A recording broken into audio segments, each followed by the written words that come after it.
Okay, what's up, GTM builders? It's Jared and Mateo, and welcome to GTM Engineer School, the podcast where we grill the sharpest GTM engineers for the principles, the workflows, and the tools that are shaping this discipline.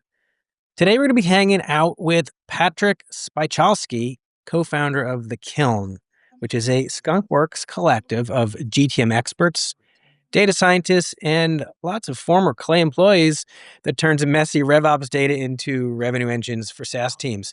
Patrick is a bona fide Clay OG. You'll catch him dropping marathon-length Clay table teardowns on LinkedIn. So if you're a workflow nerd, smash that follow button. Definitely smash that follow button. Before going full on into his agency, Patrick spent 2 years working at Clay, running their early partnership program. And besides that, he's also founded and still runs Unique Market, which is a web store and showcase of men's clothing, shoes, and accessories focused on vintage, designer, and avant-garde fashion, which is really, really cool. So Patrick's not just about crazy plays and workflows, but also taste and style. We're pumped to unpack his playbooks and unique approach to go-to-market engineering. Patrick, welcome to the pod. Appreciate you guys having me on. Pumped to do it. It's going to be fun. Patrick, I'd like to start just defining what is this? What is a go-to-market engineer? Can you tell us in your own words? Yeah, I mean, I feel like everybody has their own definition at this point. In my mind, a go-to-market engineer is somebody who has both like highly technical ability in the tools required to run go-to-market systems, specifically automated go-to-market systems, as well as the like general strategy and intuition of somebody who would be in a go-to-market leadership position, or at the very least, like a more senior go-to-market role in the company. So somebody, in short, who knows all the tools associated with the GTM engineer world, but then also knows how to use them to actually get results for people or companies. It's all about the results. Show me the money. Patrick, do you remember life before go-to-market engineering? What was that like and what's changed? Yeah, what's funny is I actually wasn't in sales prior to Clay existing. And so I actually got into sales at the same time as discovering Clay. I mean, I started working at Clay very early on. And I was actually running an organic marketing, kind of freelance gig prior to that. So I started using Clay to go get myself more contract gigs in the early days. And it was funny because I would talk to people who had been in sales prior to Clay and go-to-market engineering existing. And it seemed horrible. I mean, I can't really imagine having to go and individually prospect and research and reach out to people. I mean, like, I've actually never had to do that. So I feel thankful that, I entered the space at the time I did. But yeah, it's not, I would say, a situation I'm very familiar with, actually. Really funny, really funny. All right, Patrick, thank you for that. And now we're going to break into the lightning round. Mateo is going to lead you through a bunch of quick questions. So yeah, very similar to, like the Lenny's podcast lightning round, if you've heard of that. Simple, easy questions, simple answers, and maybe just add some color as to the why. But let's start with your favorite CRM, HubSpot, Salesforce, or Attio? Currently, HubSpot. I think Attio will eventually beat it as it develops as a company, but currently HubSpot, because I think it's a combination of like enterprise grade support while also being good at integrating. But again, I think Attio will eventually beat it. Very interesting bet. Top LLM, Claude or ChatGPT? I like Claude specifically for what I use it for, which is often writing things. I think it has a better like quote unquote voice or tonality relative to ChatGPT. So I also just like Anthropic's branding a lot more. So kind of partial. A fan. Likewise, top enrichment tool. It's got to be Clay. I mean, if does that count as an answer? Can I say Clay? Because I feel like it enriches like Does it feel like everything. cheating or for some reason? It kind of feels like cheating. It's just because it's like it's obviously, in my opinion, the best one. Like I don't think there's a close second. So like there could be individual data points maybe where you could pick an enrichment tool, but like I mean it's just an aggregate of every enrichment tool. Like fundamentally, that's what Clay is. So it's kind of just I feels like cheating almost. Patrick, what's your favorite API or enrichment within Clay? Ooh, good question. I really like their HD Insights integration. It's expensive, like it's 8 credits per run, But you actually couldn't use HG Insights otherwise if you didn't use it in Clay. It's not accessible unless you had an enterprise plan with them, and it's super powerful if you have the right use case for it. That's technographics, right? Yeah, tech stack. And what's your overall top GTM engineering tool? Yeah, probably Clay. Second place, probably like N8N. So I'd say those are probably the top two by far for me. And what's the most underrated GTM engineering tool in your opinion? Probably Exo.ai. I think it's an incredible way to source really niche leads. It's not doesn't require like a lot of engineering per se. Like I think anybody, not just a GTME, can use it, but it's still, in my opinion, in the ecosystem and it's super powerful. How do you spell it again? EXA.ai. Yeah, in short, you use natural language to source leads. Like you can give it a very specific prompt on what lead you want to source, and it just find them for you automatically. Super cool. Thanks so much for sharing. That was fun. All right, let's switch gears and let's talk about a bit more deeper stuff. Like when you're building new tech stacks for your clients to set up these go-to-market motions, how do you approach designing them? And can you talk us about like the building blocks and the underlying principles? Yeah, totally. So obviously we assign different tech stacks or like a combination of different tools to every client that we work with. But I think the best way to approach it initially is just figuring out what the best tool for any given use case would be. And it very quickly allows you to like assemble the Avengers for a specific client or not. So for example, maybe some clients have massive sales teams of people maybe 20, 30 SDRs or BDRs, and they want to do like individual one-to-one outreach instead of doing like the kind of automated approach. Then you would probably want to recommend them like an outreach or a sales loft instead of a smart leader and instantly. And so there are cases where like it's very obvious what specific tool you need to use for a given use case. They're like, hey, like we want to be able to connect this to Clay. We want people to kind of do gut checks of every email we send out, and we want people to be able to make changes. Like that's very obviously a more sales engagement sort of tool than an automated one.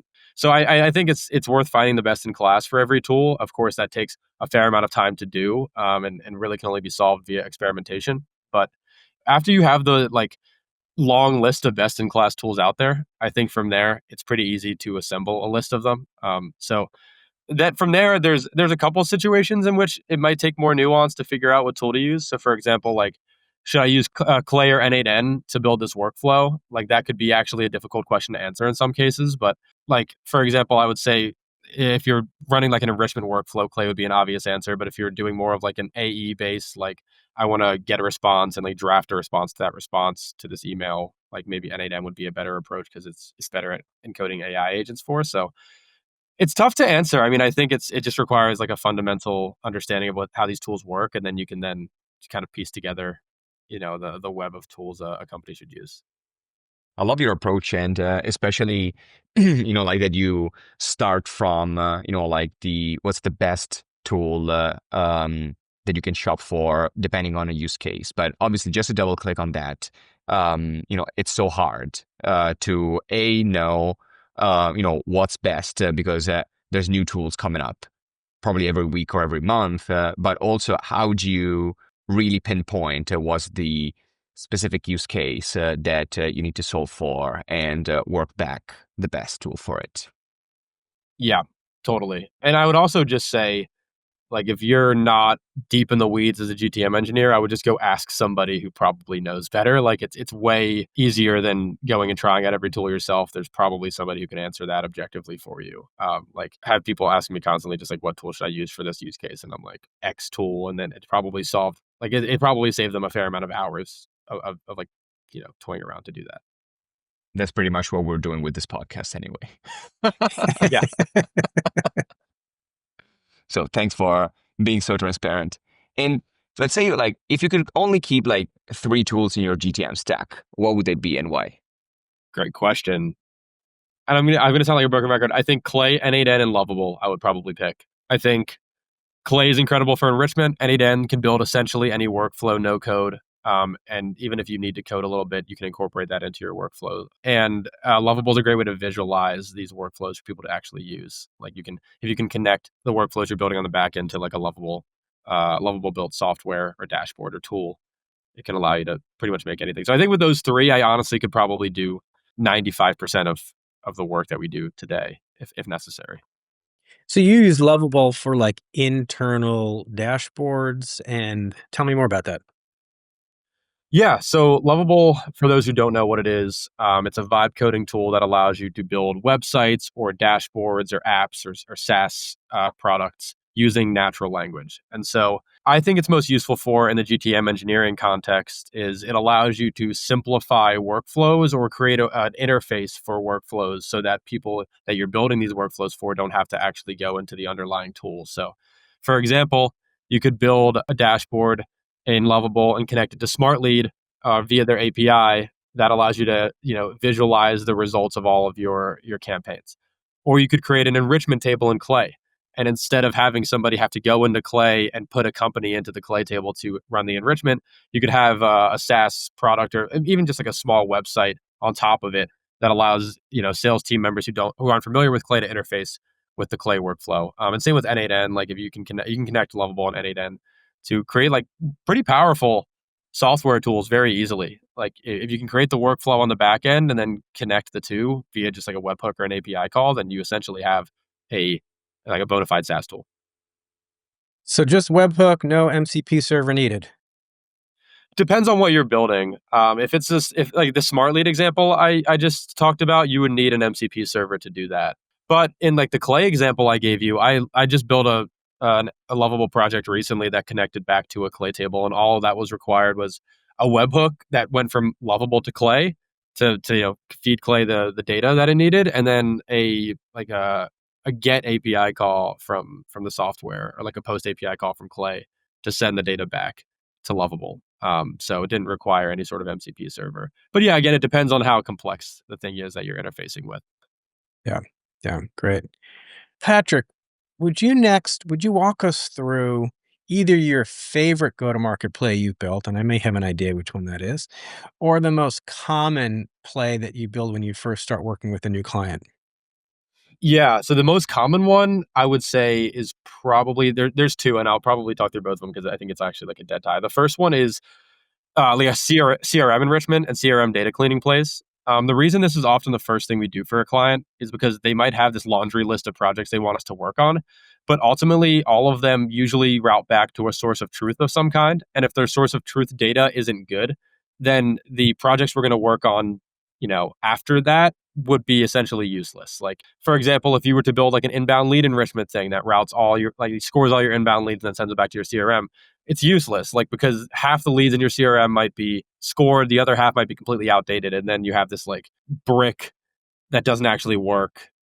So we do a lot of like initial like CRM cleaning and CRM enrichment builds for clients in the beginning, because I actually, in some cases, like require we do that in order to build other things to make them more useful. The second one that we've seen a lot are inbound lead aggregation and scoring builds. Like a lot of clients of ours just have a bunch of different marketing initiatives, kind of disparate marketing initiatives running concurrently, and they don't have a way to action upon and enrich and filter through these leads without doing so manually. Like usually there's somebody on their team that's just patchworking together a bunch of different spreadsheets from different initiatives and trying to find the people worth reaching out to.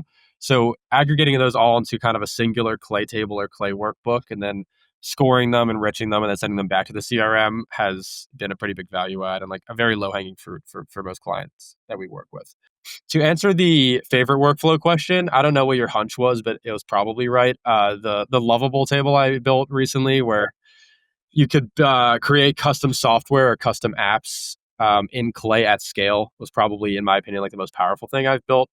And there's not a really great use case for that specific table, but I think the general idea that tables like that can be built and can exist is really the powerful thing. Like the fact that you can build custom software for a prospect or even just for a list of companies programmatically at scale with the right prompting is a very powerful idea. And I also kind of like it because Lovable gave me their internal API to do it. Like you can't actually build that table. Like nobody other than me and the Lovable team could probably build that right now. And so there was some degree of like pretentiousness, like pretense associated with that table as well. That was such an amazing project to read about, and yes, that was my hunch. So congratulations on that. Yeah, What likewise. a great showcase. Appreciate it. What about like Patrick? Can we double click on this and just like share Also, what's the kind of like credit consumption or the costs for running these things at scale? Just like to give our audience like a bit of a hunch of or perspective on this. Yeah, so scaled clay tables can cost a lot of money well, they can cost a lot of money full stop, and they can cost even more money if you don't, set them up correctly. And so we've had clients that have enriched millions of records from their Salesforce in a series of clay tables. And you can imagine, 5, 10 different data points that they're enriching for already, it's adding up to the millions and millions of credits. And so those projects, if you just use clay credits, oftentimes can cost upwards of 20 grand, 30 grand for an enrichment project, sometimes more. I mean, I've seen quotes as high as 60 or 70 for clients of ours before. But it's also worth noting that API keys can vastly, vastly reduce the cost of the majority of these things. And sometimes it requires a bit of creativity. Like, for example, you might have an enrichment in clay that costs 3 credits, but you could technically get an API key for that software. But let's say hypothetically you can't get an API key for it, then it could be worth trying to figure out if ClayGen can find the same data if you prompt it correctly, buy an OpenAI API key, and then use that to reduce the cost. So you can vastly reduce the cost of these workflows if you want to. I mean, one time we had a client that was quoted at we one time had a client that was like about to spend 60 or 70K on an enrichment, and we just found a bunch of API keys to reduce the cost to I think it was 7 to 10K. So you can really save a lot of money by buying API keys for these projects, but it can get hefty regardless. I mean, 7 to 10K for an enrichment is still not cheap. I would say it's worth it for the right company though. And what you're saying is half of being a go-to-market engineer is being a clay credit engineer. Yeah, I mean, you can literally, if your client's planning on using clay regardless of whether they hire you or not, you can make the money they're paying you back just in recommending a specific set of API keys. Like the client in question just saved 60 grand ish, just from our consultancy. Mm-hmm. I mean, that in itself paid for us for a little while, right? So I think being a great GTM engineer also involves being able to budget really well and also find API keys that the client otherwise wouldn't have found. Like, for example, we have an API key that can replace Clay's LinkedIn enrichment that is a fraction, a very small fraction of the price, and also is less expensive. And so if I can just use that API to replace all the functions I would have used other clay credits for otherwise, I mean, it saves a fair amount of money. Can you say what that is? I don't know if I want to drop it on them just yet. I'm gatekeeping this because they're going to raise their prices. Maybe I'll drop it one day. I don't think I can do it. It's so good. It's too good. I will say the competitor they have though, which is also good, Crust Data, which is a little more well known, but Crust Data is a pretty good LinkedIn enrichment as well, but they have pretty high contracts. So if you're going to use it. I would definitely recommend doing it for a larger enrichment. But Crust Data is another great LinkedIn enrichment tool, and it's also a live scraper. So at least to my knowledge, Clay right now, their LinkedIn enrichments are using static lists that they're scraping periodically, but Crust Data does a live scrape. So when you make an API call, it actually goes and finds the LinkedIn data as it is, increasing the accuracy. So I would definitely recommend checking it out. Bring it on. Skills and trends. Skills and trends, yes. Pick your brain about what's coming up. What are new skills that you think are exactly emerging GTM engineers should learn more about? So the first one would probably be improving your N8N abilities if you haven't already. I think N8N is a super powerful workflow tool. I think it will replace a lot of functions of Clay, if not just add to your arsenal. There are some things N8N can do that Clay can't, and I really think it is the best workflow tool to learn. Would also recommend checking out building MCP servers, doing research on building MCP servers. So watching YouTube videos on how to do so, or even trying to build a few of your own with basic APIs, ones that you only have a few different functions. Another one would just be checking out the vibe coding tools that are available now. So there's kind of a spectrum. Lovable, super easy to use, but then Cursor's really hard to use and meant for engineers. So I'd recommend checking out the gauntlet and figuring out which one you have the most intuitive familiarity with. What are some of the things that you normally do in N8N that you're not able to run on Clay? Yeah, so I mean, I feel like N8N and Clay are vastly different tools. N8N is a broader workflow building tool. It is meant to build workflows for really anything. Clay is really growth and GTM related. And so, they have their own crossovers. Like they could both do like, API connections, and they can do like formatting really well. But there are some things that are better suited for editing. So for example, building AI agents that do specific tasks for you based on pre-trained data, or data that you want it to do like an action in, I would definitely recommend using N8N for. Especially AI agents that use tools of any kind. Like if you're having an agent like do something in Notion or send an email, like significantly better to do in N8N. Like conversely, Clay, I think any enrichment based workflow should just be housed in Clay. It's way easier than connecting all the API keys separately and super intuitive. Also, N8N's great for kind of like any sort of trigger based one off run. I've found, like if you, for example, get on a call and like after the call transcript gets like sent to an N8N agent to like, give you a summary or something. If you wanted to build something like that, like that's a very N8N friendly use case. Also, anything just like really customer technical, I feel like N8N is better suited for. Like you could really build anything in it if you have a high enough skill level at the tool. Like it's again just a kind of a no code wrapper for building software or code activities. So it's really good. Big fan. Do you have a preferred call transcript application for pulling transcripts in? I've been asked this recently. We've tried so many, they all, in my opinion, suck. The one we use is Fathom. And it's annoying because Fathom only integrates with Zapier for some reason. Like, so we have to do a Fathom to Zapier to N8N for any of the stuff we're doing. But I can't recommend a single one. Like, we've tried a bunch of them. They're all pretty bad, especially for teams. And if anybody has one they recommend, please DM me. I'd love to know. What is the thing that they're failing at? Or what's the thing you wish they did? They all just have their own problems. Like some don't have a good API at all. So like there's nothing you can really do with the data. Like for example, Fathom doesn't have a great API at all. You have to go like use Zapier to get any sort of workflow done. Some of them are just really intrusive as well. Like they kind of like boot into your meeting and they're like all over your screen and just very annoying when you're on a call. So they all have, I feel like, just their own problems. I would love one that like I don't know it's recording, like it's nowhere on my screen. It's just kind of doing it in the background, like Granola, for example. But then Granola really doesn't have like a great API or like a way to interface with call, recordings or meetings. And then so yeah, they kind of just I haven't found one that I've loved yet to date, but I'm sure they exist. I've heard really good things of Attention. I don't know if you've heard of it. And apparently it has built-in both agents that you can plug into, or like that run specific tasks with the transcripts. And they have about like 200 integrations. I can see definitely like Slack, Teams, CRMs, and but a bunch of others. So like I'm sure, oh yeah, OpenAI, Clay, native integration. So like I'll definitely like share it with you. But haven't used it personally, but heard really good things. Sweet. Yeah, I would totally love to see it. Well, it sounds like we might all be using OpenAI for this soon anyway. Yeah. Yeah, it seems like it. You might as well, right? How would you advise like aspiring GTM engineers to start building on these skills? Yeah, it's a great question. I think the variety of educational content that's coming out now are significantly better than before. I mean, like when I started learning Clay, there weren't even docs. I created the docs in Clay, so like you had to just poke around on the tool to figure out how it worked. But now, I mean, there are obviously like incubators, like you guys at GTM Engineer School. I know there's like some boot camps out there that can help with learning Clay specifically. So there are these kind of like in-person like sessions that you can do.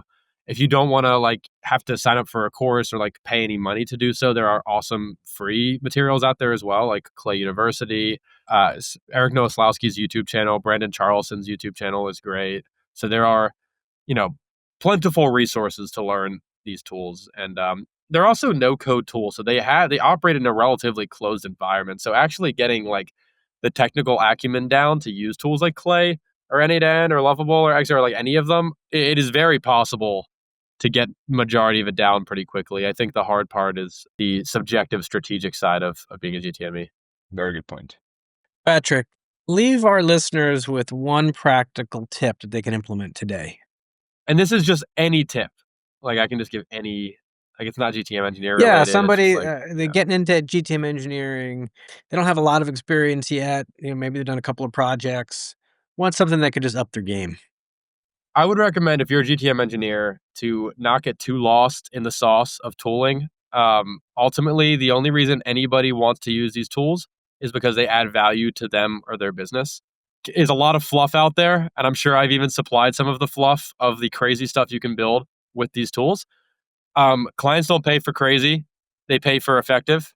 If you're getting hired in-house as a GTM engineer, you're not getting hired to build crazy workflows that people think are cool. You're building workflows that actually add value. And so think about these tools as a value vehicle and not just a Lego set that you build for fun. Unless you're being a GTM engineer as a hobby, if you want to do this as a career, it is important to go back to why does this add value to people? And if you can't think of why, then it's probably not a super useful tool or a useful workflow. Follow the money, start there, and then figure out the tool set. Yeah. Patrick, is LinkedIn the best place that people can find and connect with you? Yep. Yeah, I tend to be most active on there, and feel free to shoot me DMs with any questions, and totally down to help. All right. Fantastic. Well, this was really super. Matteo, any other last questions we've got for Patrick? No, I think we're good. Awesome. Okay. All right. Sounds good. Well, then we'll just wrap it up here. Patrick, you dove today into a lot of your secrets, and we appreciate it, and our listeners appreciate it. You highlighted 3 tools: Clay for enrichment, N8N for workflows, and Lovable for no-code software creation. You shared online, you shared a fascinating project where you built custom software programmatically at scale. That is pretty eye-opening, and everybody should check that out just for inspiration. And today you emphasized the importance of smart credit management.